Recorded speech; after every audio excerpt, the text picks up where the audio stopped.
Having said that, I'd like to introduce our next speaker, PK Basu, and Ajay and Kishore, I will come to you right after this. I'm giving everyone equal time today. PK.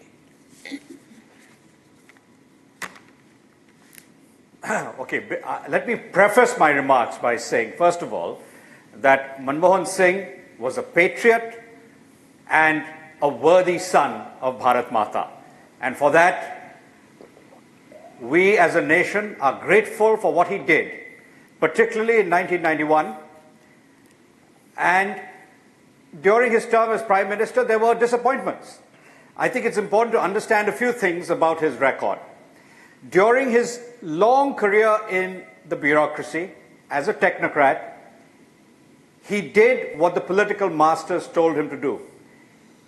His PhD thesis argued for an export-led strategy for India, but he put it aside to follow the exact opposite path that the Indira Gandhi government was pursuing in the 1970s.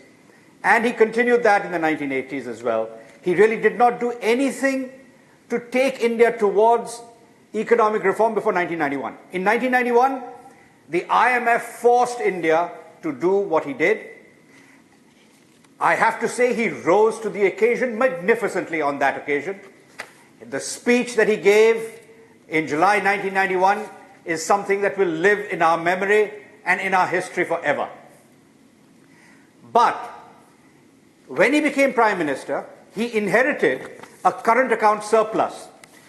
3 consecutive years of current account surpluses, an unprecedentedly strong external position for the country. By the time he left office, India had gone from current account surpluses of 2 to 3% of GDP when he came in to a deficit of nearly 5% of GDP. So he bought faster economic growth by destroying the external balances, by essentially borrowing from abroad over time and borrowing from the future and from abroad. So the fiscal and the current account deficits deteriorated in his time, especially in the second term. So it was not just a matter of scandals.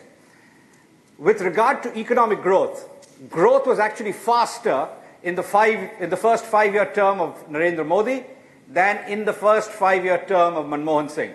Look it up. The actual growth in both per capita GDP as well as in GDP itself was faster in the first 5-year term of Narendra Modi than Manmohan Singh. So these are the facts. Just okay. For Mr. Okay, I'd like. The other aspect is, I'd like to say one more thing. See, I don't want this to be a debate on the economy. The nation owes. Okay, I'm moving away from the economy. I have to say a few other things. One other thing is, 2611 was a blot on his record. Yes. 2611-2008 was a significant blot on Manmohan Singh's record. Yes. The scandals of his second term were a massive blot on his record.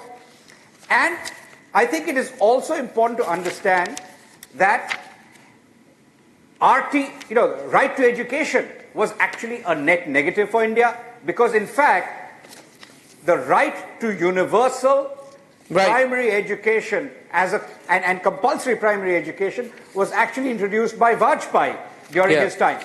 The fact that it only happened in 2001, 54 years after independence, is a disgrace. It is interesting that the Maharajas of Baroda, of Travancore and Cochin had introduced universal and primary education, but the country as a whole did not do it until much later.